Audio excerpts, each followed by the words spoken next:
বলো good morning, বলো good morning.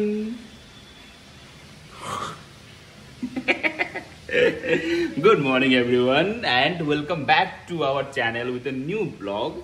So আজকে যেটা আমরা প্ল্যান করছি সেটা হলো ভাবছি আমাদের সেই ভিডিওতে, আমাদের যে হোম ট্যুরের ভিডিওতে প্রচুর অনেকে কমেন্ট করেছে অ্যাবাউট দ্য কস্টিং, কত কস্ট পড়েছে। We thought let's make a video out of it, because এভাবে কস্ট বলাটা I think it will not be justified, because it will not make any sense also. কেন বলছি সেটা তুমি ভিডিওটা দেখো, তোমরা হয়তো ব্যাপারটা একটু আইডিয়া পাবে কেন বলছি। পুরো ভিডিওর আছে কন্টেন্ট এটাই থাকবে যে about the costing, about budgeting, about planning, ঠিক আছে, কিভাবে আমরা ইয়েস তার সাথে কিন্তু রেগুলার থাকবে, মানে রান্না হচ্ছে, খাওয়া হচ্ছে, তাই না। তার সাথে আজকে আমাদের যে ইন্টিরিয়ারের ছেলেটা, আমাদের ভাইটা, সে আসবে। কিছু পেন্ডিং কাজ আছে আমাদের, তাই না মামা, বলো কিছু পেন্ডিং কাজ আছে, তো সেগুলো কমপ্লিট করতে। এদিকে ও রান্না করছে, আর এখানে আমাদের যে যে ঝুড়ি, মানে কি বলে, বাস্কেটটা লাগানো বাকি আছে, প্লাস টুকটাক কাজ আছে, সেগুলো করার জন্য ভাই আসবে। ভাইয়ের সাথেও আজকে তোমাদের ইন্ট্রোডিউস করিয়ে দেবো। তোমরা জিজ্ঞেস করছিলে কে কে বানিয়েছে, তাই না ওই, হ্যাঁ, ডাইরেক্ট ওর সাথে কথা বলে নেবে, তোমরা দেখে নেবে।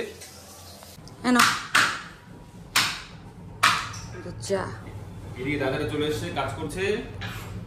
আজকে বাস্কেটটা লাগানো হবে। ইয়েস, সাগর এখন আসুন, সাগর আসুক, আর দেন তোমাদের সাথে দেখা করছি একদম। এটা কে মামা, এটা কে? পাপাইদা?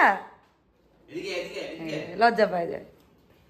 এটা হচ্ছে পাপাইদা, যে দাদা আমাদের পুরো ঘরের ফার্নিচারের কাজ করেছে, মানে শিল্পী আমাদের পুরো। সাগর তো মাথা লাগিয়েছে, কিন্তু শিল্পকলা কিন্তু দাদার হাতের। যারা যারা বলেছ কে করেছে, এই যে আজকে আসল মানুষকে। কি করছো মাওর সাথে? মাওকে চম্মা পড়েছে, চম্মা আমার মতো করে পড়াছে, দেখো। দেখি দেখি দেখি দেখি দেখি, ওলে বাবা কি সুন্দর মামা। মাথার উপর বলে, চোখে চোখে কেন পড়ে, মাথার উপর স্টাইল করে বলো। এটা কার মতো? কার মতো মামা? কার মতো? মার মতো। অ্যাকচুয়ালি আমার চশমায় তো কোনো রকমের মানে পাওয়ার নেই, শুধু বাইকে হাওয়াটা লাগে যখন। আমি আপাতত এই ভিডিও দেখছি, হ্যাঁ বলো। বাইকে হাওয়াটা লাগে যখন, তখন খুব ইউজ করতে লাগে আর কি, এত ধুলো বালি আসে না, তো বাকি সময়টাতে এরকম থাকে, কারণ এটা গ্লাসের মধ্যে একটা টিন্ট আছে, তো সেই জন্য, তো ওই জন্য এটা মার স্টাইল, মার মতো করে ও চশমা পরে। এদিকে আমাদের এক রাউন্ড ওয়াশিং মেশিনে চলছে, জামা কাপড় ধোয়া প্রচুর। এই জামা কাপড় ধুচ্ছি আমরা, যেটা ওমান থেকে এনেছি বাই দ্য ওয়ে, মোটামুটি 8 মাস এটা প্যাকিং এ ছিল, একটা পুরো সুটকেসে। যখন বের করেছি, যেটা হয় একদিন এতদিন ইউজ না করলে, হ্যাঁ, তো ওটাকে আপাতত ওয়াশ করে নিচ্ছি এক রাউন্ড, তারপর সব প্যাকিং ঢুকে দেবো। আর ওদিকে বিয়ে হচ্ছে, একটা প্রিপারেশন চলছে। আমি ওকে বলছি, আমি তো ইনভাইট নেই, চল বিদিকে সাজুগুজু করে চলে যাই। Okay, so now let's talk about the costing or budgeting or planning of the interior, right? So একটা বেসিক থাম্ব রুল যেটা আমরা সবাই ফলো করি, সেটা হচ্ছে আমাদের যে ফ্ল্যাটের রেট থাকে তার 30% you can spend on interior. Yeah, that is a standard declaration, you can say that আমরা যদি একটা ফ্ল্যাটে যদি প্রাইস যদি মনে করো 10 লাখ হয়, তাহলে ওখান থেকে আমি মোটামুটি 3 লাখ টাকা পর্যন্ত আমি খরচা করতে পারি, খরচা করা যায় as a interior, as a standard. ওটা তার মানে এই নয় যে 3 লাখ, মানে আমাকে 3 লাখই করতে হবে, সে জায়গায় তুমি 5 করো, ইনফ্যাক্ট তুমি 10 করো, 12 করো। আর ইন্টেরিয়ার একটা এমন জিনিস যেখানে তার কোনো লিমিট নেই, খরচা করতে চাই বা কত তুমি টাকা ঢালতে চাও ইন্টেরিয়ারের জন্য, that is no limit, right? So you can do as much as you want. এদিকে দাদারা কাজ করছে, আর এদিকে চলছে আমার অফিস। এই হলো পুরো আমার office set up, which I am loving ইট। এত সুন্দর আলো আসে না এখান থেকে। এখানে আমাকে একটা দিতে হচ্ছে, দুপুরে রোদে এত রোদ আসে এখান থেকে, আমার এখানে বসা যায় না, তাই একটা চিনি যে টাওয়াল, সেটা এখানে পেতে রেখেছে। টাটা বলেই যাচ্ছে, টাটা করো, টাটা করো, টাটা করো। কাকে টাটা করছো? হাম্বাকে? হাম্বাকে কই? হাম্বা কই? ও বাবা, এখানে কতগুলো হাম্বা। হাম্বাকে কি বলতে বললা তুমি? টাটা বলো, বলো বলো, তুমি টাটা বলো আগে, বলো কি বলছো, বলো টাটা। হ্যাঁ, ইনফ্যাক্ট আমারও মানে এই চারপাশে ফার্নিচারের জন্যই হচ্ছে। এই যে এই কর্নারগুলো এতটা শার্প না, মানে যেখানে লেগে যাচ্ছে আর কেটে যাচ্ছে। আমারও হচ্ছে। আমাদের ফ্ল্যাটটাকে একটু সেফটি প্রুফ করার জন্য আমরা কিছু কাজ করিয়েছি, হ্যাঁ, কিছু জিনিস আনিয়েছি, কিছু লাগিয়েছি, সেটা আমরা পরে তোমাদের দেখাবো। তো আই থিঙ্ক ওটা স্পেসিফিক একটা ব্লগ হওয়া উচিত, একটা ফ্ল্যাটকে কী করে first of all baby proof করা যায়। আর আমাদের এই ধরনের ইন্টেরিয়ারে কাজ করার পর প্রচুর জায়গায় থেকে যায় যেখানে আমাদের বড়দেরও প্রচুর লাগতে পারে। সেগুলোর জন্য আমরা কি করেছি সেটা আমরা তোকে পরে শেয়ার করবো। আমরা যখন ইন্টেরিয়ারের জন্য প্ল্যান করছিলাম, আমরা ইন টোটাল আই থিঙ্ক 6 থেকে 7 জনের সাথে আমরা দেখা করেছি। শিলিগুড়িতে প্রচুর ইন্টেরিয়ার ডিজাইনারের সাথে দেখা করেছি, কথা বলেছি, right? And everybody has given a different budget, ঠিক আছে? তো এবার যখনই আমরা জিজ্ঞেস করেছিলাম যে এবার তোমরা আমাদেরকে জিজ্ঞেস করছো কত কস্ট পড়েছে, রাইট? তো সেই জায়গায় দাঁড়িয়ে যখন আমরা জিজ্ঞেস করছিলাম ওদেরকে, দাদা এটা করতে কত টাকা পড়বে, অ্যান্ড সেম ওয়ে আমরা যখন একবারে অ্যান্সার দিতে পারছি না, ওরাও আমাদেরকে অ্যান্সার দিতে পারেনি। বলছি দাদা এইভাবে আমরা বাজেট করতে পারি না, আপনি বলুন আপনাদের কি ফার্নিচার আছে, কতটা জুড়ে ফার্নিচার আছে, কতটা জায়গা জুড়ে, আপনারা কোন মেটেরিয়াল ইউজ করবেন, কোন প্লাই ইউজ করবেন, কোন মাইকা ইউজ করবেন, রাইট? কতটা আপনাদের মানে প্যানেলিং হবে, কতটা ফল সিলিং করবেন কিনা, like there are 100 of parameters যেটার উপর ডিপেন্ড করে আপনার ইন্টেরিয়ার কস্ট কত আসবে, রাইট? সো এবার আমরা যখন এগুলো শুরুতে আমরা তো অবভিয়াসলি ডিটেলে সবকিছু বলা যায় না, একটা সাম বললাম যে আমরা এই ফার্নিচার করতে চাই, তাই ওরা একটা রেঞ্জ বললো এই থেকে এর মধ্যে খরচা হতে পারে, বাট ডোন্ট কনসিডার ওটাকে ভেবো না যে ওটাই ফাইনাল কস্ট হবে, ওটা অনেক উপরেও যেতে পারে। এক্স্যাক্টলি, আমি ওটাই বললাম যে আমাদের সবকিছু কোয়ালিটির উপরে, সবকিছু এগুলো সব ফ্যাক্টরের উপরে ডিপেন্ড করে। So just to give you idea যে আমরা যখন বাজেটিং এর ব্যাপারটা জিজ্ঞেস করছিলাম কত খরচা পড়তে পারে পুরো ব্যাপারটা ইন্টেরিয়ার করাতে as per our requirement, so আমরা রেঞ্জ পেয়েছি স্টার্টিং ফ্রম, কেউ বলেছে দাদা 10 লাখের মধ্যে হয়ে যাবে, কেউ বলেছে 25 লাখ খরচা হবে, কেউ বলেছে 35 লাখ খরচা হবে, ঠিক আছে? হোয়াট ইজ দিস ম্যান, মানে কোথায় 10 লাখ, কোথায় 25 লাখ, কোথায় 35 লাখ, মানে এগুলো হ্যাঁ যদি 10-15% আপস অ্যান্ড ডাউন হতো উই ক্যান ইম্যাজিন, বাট তাই বলে এত difference. That's when we understood that এটা এভাবে বাজেটিং করা যায় না, এভাবে কস্টটাকে প্ল্যানিং করা যায় না। প্রত্যেকটা ফার্নিচার মেপে, প্রত্যেকটা আমাদের ডিটেলিংয়ে ডিসকাশন করার পরে একটা কস্ট আসতে পারে। হ্যাঁ, এবার আরেকটা পয়েন্ট যেটা হলো আমাদের ইন্টেরিয়ারে আমাদের কি কি ইনক্লুডেড ছিল, যখন আমরা সাগরের সাথে কথা বলেছিলাম যে আমাদের ইন্টেরিয়ার ডিজাইনার, রাইট? সো আমাদের সব ফার্নিচার ইনক্লুডেড ছিল, যা যা করেছি except sofa and dining table, ঠিক আছে? সব ফার্নিচার, যত ফার্নিচারের কাজ প্লাস আমাদের ফল সিলিং প্লাস আমাদের এই পেন্টিংয়ের কাজ, এই কাজগুলো আমাদের ইনক্লুড ছিল। যেটা ছিল না ইনক্লুডেড সেটা হলো অল ইলেকট্রনিক্স গুডস, যেটা আমাদের স্টার্টিং ফ্রম এয়ার ফ্রায়ার থেকে শুরু করে আমাদের এসি, আমাদের যত ইলেকট্রনিক্স গুডস সব ওগুলো ইনক্লুডেড ছিল না। সেটা একটা আলাদা, হ্যাঁ ওটা একটা আলাদা। আমি অ্যাপ্লায়েন্স একটা খরচা যেটা আমাদের ইনক্লুডেড ছিল না, প্লাস আরেকটা যেটা ইলেকট্রিক যত কাজ হয়েছে, কারণ প্রচুর আমরা ইলেকট্রিকের কাজ করিয়েছি, অনেক জায়গায় আমরা কি বলে সুইচ বোর্ড লাগিয়েছি, অনেক জায়গায় ইলেকট্রিক্যাল কাজ হচ্ছে also it was not included. মানে আমি যদি বলি ইলেকট্রিকের কাজের জন্য আমার যা এক্সপেন্স হয়েছে, শুধু ইলেকট্রিক কাজ, নট অ্যাপ্লায়েন্স বলছি না, ঠিক আছে? মোটামুটি 35 to 40,000 খরচা হয়েছে শুধুমাত্র আমাদের ইলেকট্রিক্যাল কাজের জন্য। কোথায় হাম্বা মামা?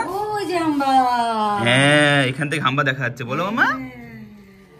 হ্যাঁ, কি বলছিলি? প্লাম্বিং হচ্ছে আমাদের প্লাম্বিং এর কাজ, ছোট ছোট যে জলের কাজগুলো হয়, এটা হয় ওটা হয়, আমাদের এখান দিয়ে করেছে, বাট সেটা আমাদের প্যাকেজের মধ্যে ইনক্লুডেড ছিল না। কারেক্ট। সো সেগুলো আমরা আলাদা করে পে করেছি। যখন যে কাজ হয়েছে, সাগর লোক যেরকম ইয়ের কাজ, সিভিল ওয়ার্ক, আমরা যে কিচেনটাকে ভাঙিয়েছিলাম সেটা আলাদা খরচা হয়েছে, আলাদা এক্সপেন্স ছিল। তো সেরকম ভাবে আমাদের প্রত্যেকটা জায়গায় কিন্তু আলাদা আলাদা এক্সপেন্স ছিল। কালার আর হচ্ছে আমাদের ফার্নিচার, এটা ছিল মেন। তারপরে আমাদের যে ব্যালকনিতে গ্রিল লাগিয়েছি, বাইরে যে কোলাপসেবল লাগিয়েছি, হ্যাঁ এগুলো সব আলাদা খরচা ছিল। সো যেটা আমাদের বলার মেন উদ্দেশ্য হলো সেটা আমাদের মানে দেয়ার আর ডিফারেন্ট ওয়ে তুমি ওদের সাথে কন্ট্রাক্ট করতে পারো। এক যে they will do everything, right? You just give them a list, okay আমাদের XYZ এগুলো লাগবে, তো তো সব কিছু ওরা করবে and they will do and just hand over to you, right? আর আরেকটা কি হয়েছে, কিছু পোর্শন ওরা হ্যান্ডেল করবে, কিছু পোর্শন আমরা করবো। যেমন আমরা চেয়েছিলাম প্রত্যেকটা ইলেকট্রনিক্স গুডস আমরা কিনবো, প্রত্যেকটা ইলেকট্রিক কাজ যা হবে আমরা করাবো, ঠিক আছে? এক্সট্রা যা কাজ করছে আমরা করবো, শুধু ওরা ফার্নিচারটা, ফল সিলিংটা, কালারিংটা, পেন্টিংটা ওরা দেখবে। তো সেভাবে ওদের সাথে কন্ট্রাক্ট করা। চিচি নাই, চিচি কই রে? চিচি নাই? হ্যাঁ চিচি কি করছে?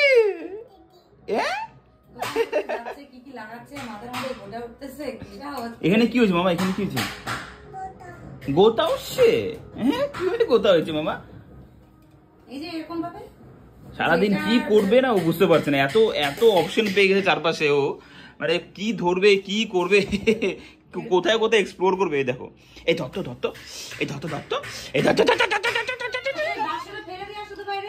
এটা ফেলে দিই, এটা ফেলে দিই, এটা ফেলে দিই। হ্যাঁ হ্যাঁ এটা ফেলে দিই, এটা এটা ফেলে দিয়েছি, এটা ফেলে দিয়েছি।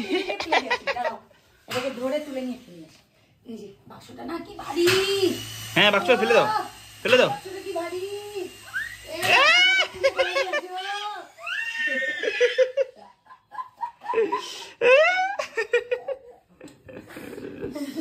তো বিফোর তোমাদেরকে একটা এস্টিমেটেড কস্ট দেওয়ার আগে কিছু জিনিস তোমাদের সাথে শেয়ার করতে চাই, যে যে জিনিসগুলো আমরা ভুল করেছি, মানে আমরা কনসিডার করিনি ওয়েল বাজেটিং, রাইট? এসির একটা বিশাল বড় এক্সপেন্স ওখানে আমরা কনসিডার করি না। যেমন প্রচুর এক্সট্রা কপার ওয়্যার লাগে, যেটা আমাদের এসিতে ফিটিং করা দরকার পড়ে, আর copper wire is very expensive, ঠিক আছে? তোমার সিলিং লাগানোর আগে করে নিতে কারেক্ট। তো এবার ওই কাজটাতে না, তো মোটামুটি আমাদের I think we spend around 30,000 to 40,000, ঠিক আছে, এক্সট্রা, যেটা শুধুমাত্র কপার ওয়্যার। কারণ তুমি এসি কিনবে তার সাথে হয়তো 10 মিটারে একটা ওয়্যার দেবে, যেটা হুইচ ইজ নট এনাফ, ঠিক আছে, পুরো ঘরটাকে কভার করার জন্য এই দিকে ওদিকে। কারণ তুমি কোথায় এসি লাগাবে, পজিশনটা ম্যাটার করে। ধরো আমাদের এসিটা এখানে আছে, এবার আমাদের এসি দেখাচ্ছি, দেখো। হ্যাঁ এসিটা এখানে, এবার তারটা গেছে এই পাশ দিয়ে গিয়ে এই পাশ দিয়ে গিয়ে ভিতরে, তারটা এই পাশ দিয়ে উপর দিয়ে গিয়ে, হ্যাঁ উপর দিয়ে গিয়ে, না ওটাই বলছি, এখান দিয়ে আসছে, না না বাইরে ওই রুমে ওদিকে গেছে, হ্যাঁ উপর দিয়ে গিয়ে গেছে, ওই ঘর দিয়ে গিয়ে একেবারে আমাদের মাস্টার বেডরুম এরিয়া দিয়ে বেরিয়ে। কারেক্ট। তো এই যে এক্সট্রা একটা ওয়্যারিং হচ্ছে এখানে, এটা কিন্তু বিশাল বড় একটা এক্সপেন্স, যেটা আমরা সাধারণত কনসিডার করি না। তো তোমার বুঝতে পারছো, মানে 40,000 to 50,000 লেগে যাচ্ছে এক্সট্রা একটা তোমার budgeting A, it's a huge expense. That is one thing. ভাগো ভাগো। একটা জিনিস তোমরা তোমাদের ইন্টেরিয়র ডিজাইনের সাথে কথা বলে নেবে, সেটা হচ্ছে আমাদের যেটা হয়েছিল, আমাদের ফ্ল্যাটটা হচ্ছে 6th ফ্লোরে, আমাদের যে লিফট আছে, দুটো লিফট আছে, কিন্তু লিফটের size is not so big that কোনো বড় বড় ফার্নিচার, বড় বড় প্লাই আমরা আমাদের লিফট দিয়ে ওঠাতে পারি না। তাহলে কি করতে হবে, আমরা একটা লেবার লাগিয়ে সেই প্রত্যেকটা প্লাইটাকে আমাদের গ্রাউন্ড ফ্লোর থেকে 6th ফ্লোরে আনতে হবে। তার একটা হিউজ এক্সপেন্স আছে, ঠিক আছে? যদিও বা সাগর ওটা নিজে ওই করে দিয়েছে, কস্টটা ওই বেয়ার করেছে, বাট ও কিন্তু ওটাকে কনসিডার করেনি ওয়েল বাজেটিং হিজ ওর এক্সপেন্সটাকে, রাইট? তো এটা একটা বিশাল বড় জিনিস শুরুতেই ক্লিয়ার করে নেবে। আমাকে কিন্তু এই এক্সট্রা কস্টগুলো আমি দেবো না। 3 নাম্বার হচ্ছে, যখন বাড়িতে কাজ হবে ফ্ল্যাটে, প্রচুর নোংরা আসবে, প্রচুর নোংরা জমা হবে। লাইক মনে করো একটা বাড়িতে কাজ হচ্ছে 3-4 মাস ধরে, প্রচুর নোংরা জমা হবে।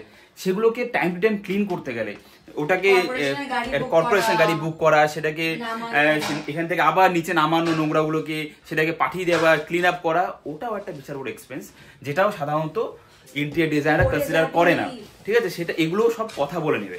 হ্যাঁ, this is very important point. 3 point বললাম।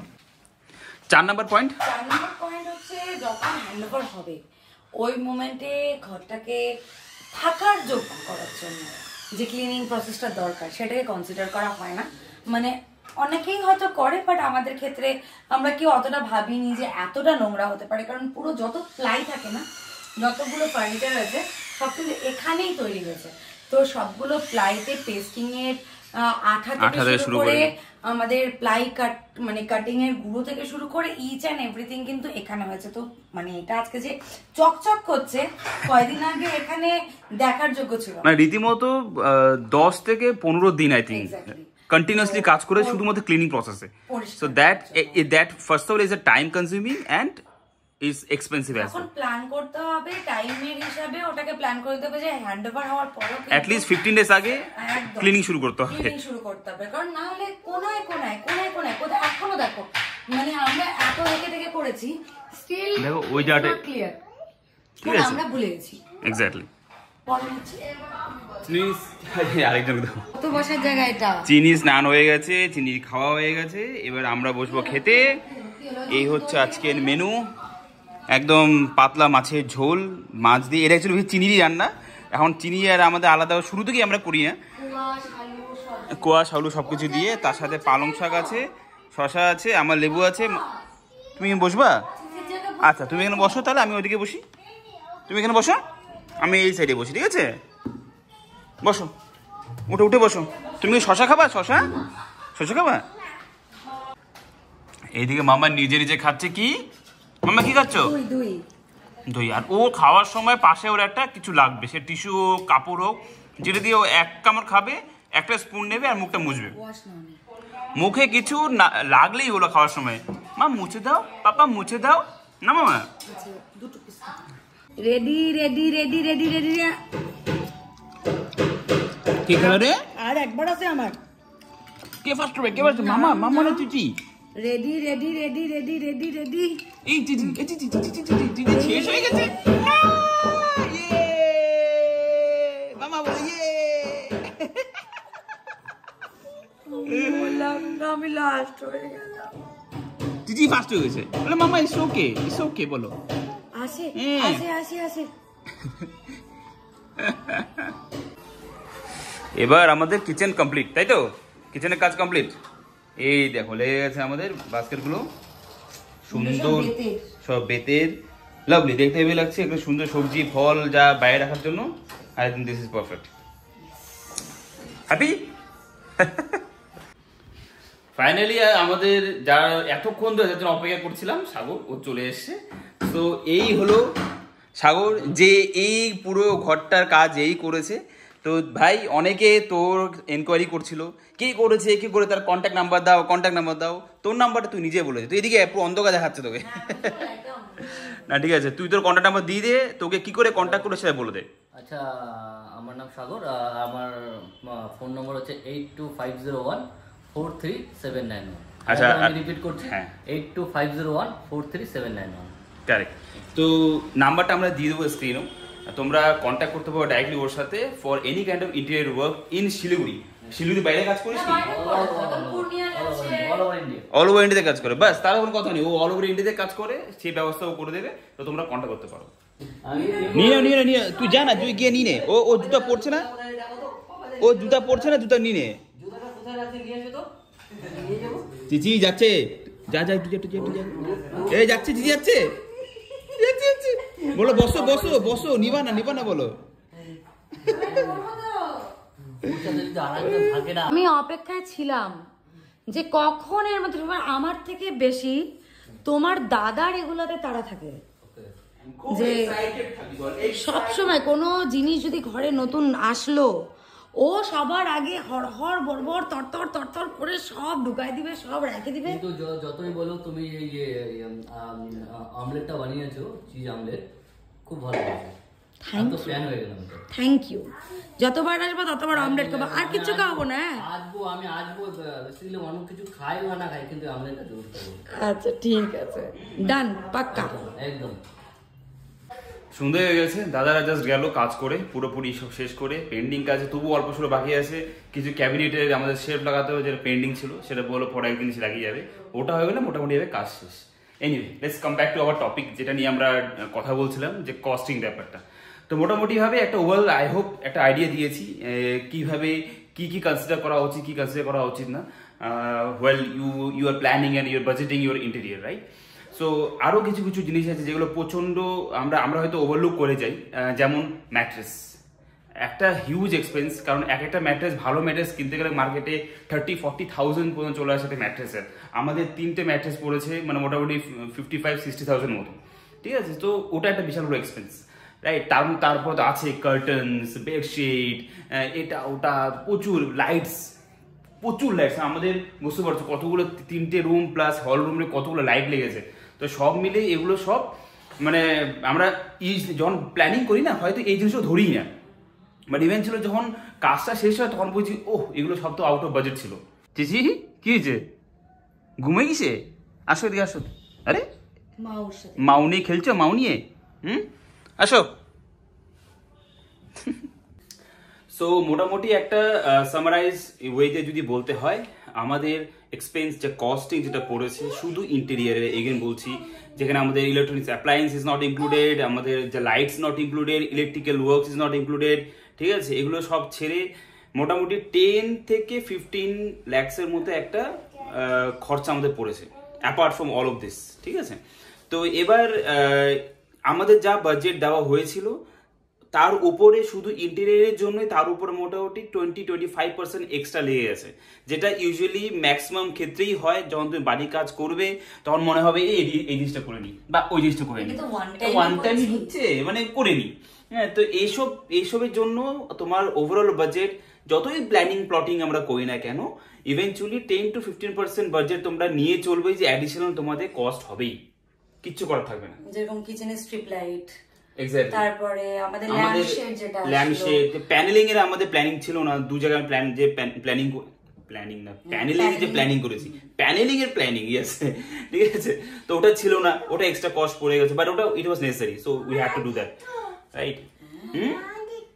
বিয়ে বাড়ি দেখবো কি মামা? ও এখান থেকে বারবার ঘুরে দেখছে ওখানে যে বিয়ে বাড়িটা হচ্ছে আজকে, সুন্দর অসাধারণ সাজিয়েছে ওখানে। বাবারা বলছে ওখানে, মামা আমাদেরকে ইনভাইট করেনি তো, আমরা কি করে যাব? সো এই হলো আমাদের মোটামুটি ভাবে একটা ওভারঅল তোমাদেরকে আইডিয়া দেওয়া, যেটা অবভিয়াসলি বুঝতে পারছো এখন যে একটা ওয়ার্ডে বললে এক্সপ্লেন হতো না যে কত কস্টিং পড়েছে। তো এনিওয়ে আমরা যেটা প্ল্যান করছি একটা কিউএনএ সেশন রাখার, তো তোমাদের ফ্ল্যাট রিলেটেড যা যা কিউএনএ আছে, এগেন অ্যাপার্ট ফ্রম ফ্ল্যাট যদি আমাদের সম্বন্ধে কিছু জানার থাকে, ঠিক আছে, তোমরা এই ভিডিওর কমেন্ট বক্সে লিখে জানাও, তোমরা যা প্রশ্ন থাকবে তা আলাদা একটা ব্লগ করে আমরা সেটাকে শেয়ার করবো, হ্যাঁ সেটাকে শেয়ার করবো, ওকে। আর আমরা একটা কমিউনিটি পোস্ট দেবো, সেই পোস্টের মধ্যেও তোমরা তোমাদের যা যা কোশ্চেন্স আছে, যা জানার আছে সবগুলো দিতে পারো, আমরা শেয়ার করে দেবো। সেদিন আমরা এই কুশন কভারগুলো এনেছিলাম, কুশন আমরা পরে অর্ডার করেছি না, বেসিক্যালি মা গিফট করেছে, রাইট? এবার আমাদের অ্যানিভার্সারিতে আমাদের এই কুশন গিফট করেছে, তার সাথে কি সুন্দর লাগছে দেখো, ওটা দেখা একটু, ভেরি ক্লাসিক। সি এটা একটা মামা খুলে দাও তো, একটু খুলে দাও তো, দেখো সো কালারফুল, সুন্দর লাগবে সোফা থাকলো না মামা? এই সুন্দর লাগবে, আই ভেদলি, হ্যাঁ এই যে ভালো লাগবে এটা, হ্যাঁ। আর একটু পরে আজকে আমরা লাইভ রেডি করছি সব সেকশন, এই পাশে শাড়িগুলো আজকে দেখাবো, এখনো অনেকগুলো না ইয়ে করা হয়নি, ট্যাগিং করা হয়নি, ট্যাগিং করা হয়নি, তো ট্যাগিংটা করতে হবে। মামা শোনা তুমি বড় হয়ে গেলে পারবা তো মা করতে। বসেছি আপাতত এই শাড়িগুলোকে ট্যাগিং করতে হবে, নতুন ঢুকেছিল, এগুলো ট্যাগিং করা হয়নি, মামা আমাদের হেল্প করছে। কি করছো মামা? এটা কেন এনেছো? এখানে তুমি শুবা? আচ্ছা আচ্ছা আসো। এইদিকে মোটামুটি কালেকশন রেডি, যেটা আজকে লাইভে দেখানো হবে, আর ম্যাডাম রেডি, এদিকে সুপার লাগছে। আরে আবার একটু প্রেজেন্টেবল ওয়েতে না হলে কি আর অ্যাট্রাকশন হয়। আমি গ্রুপে লাইভ করি, তো ওই গ্রুপে অনেক দিন পরে আবার মাঠে নামছি আর কি, কারণ এই মানে গৃহপ্রবেশ সেটা ওটার জন্য বন্ধ হয়েছিল, কারেক্ট। আর এদিকে দেখো আরেকজন হঠাৎ করে উদয় হয়েছেন, মা আমাদের মাসির বাড়িতে আজকে সোনার জন্মদিন ছিল, মা সিঙ্গারা নিয়ে আসছে, ওটা দিয়ে মুড়ি মাখা খাওয়া হচ্ছে। আমার আর 5 মিনিট। এই আরেকজন দেখো মা এলে ও শুধু ব্যাগ ঘাটবে, ব্যাগ থেকে কি বেরোচ্ছে, চিপস চচো। হ্যাঁ মামা কি করছো? কি করছো? কিচ্ছু খুঁজি না, কিছু আছে কি হচ্ছে? ব্যাস মৌ আসলেই হলো, সারাদিন কোলে কোলে কোলে কোলে কোলে কোলে। চা খাবা? চা নাই? রচা নাকি না কফি না দুধ চা? কি বানাবো বলো? দুধ চা দেবো, ঠিক আছে ওকে। ম্যাডাম এতক্ষণে লাইভ শেষ হলো, লাইভের মাঝখানে আমাদের গুটলি বারবার গিয়ে মামা বুম। ঠিক আছে মানে এই দেখো অবস্থা এখন মোটামুটি ওই সাইডে এই সাইডে পুরো মানে ইয়ে হয়ে আছে, এগুলো গোছগাছ করা, সুদীপ্ত থেকে বাসন ধুচ্ছে, এই করে করতে হয় আর কি। তো যাই হোক আজকের আজকের ভিডিওটা এখানেই রাখছি, ব্লগটা এখানেই রাখছি। আর কিউএনএ তে আবারও বলে দিচ্ছি, আমরা একটা কিউএনএ সেশন আনছি খুব তাড়াতাড়ি। তোমরা যদি কোনো কোয়েশ্চেন থাকে আমাদের ফ্ল্যাট রিলেটেড, আমাদের রিলেটেড কোনো কোয়েশ্চেন, কোনো এনকোয়ারি থাকে, অবশ্যই একটা পোস্ট দেবো আমরা, পোস্টে ওখানেও দিতে পারবে, এই ভিডিওতেও কমেন্ট করতে পারো, কোনো সমস্যা নেই। তো দেখা হচ্ছে নতুন একটা ভিডিওতে, ততক্ষণ সবাই খুব ভালো থেকো, সুস্থ থেকো, টাটা।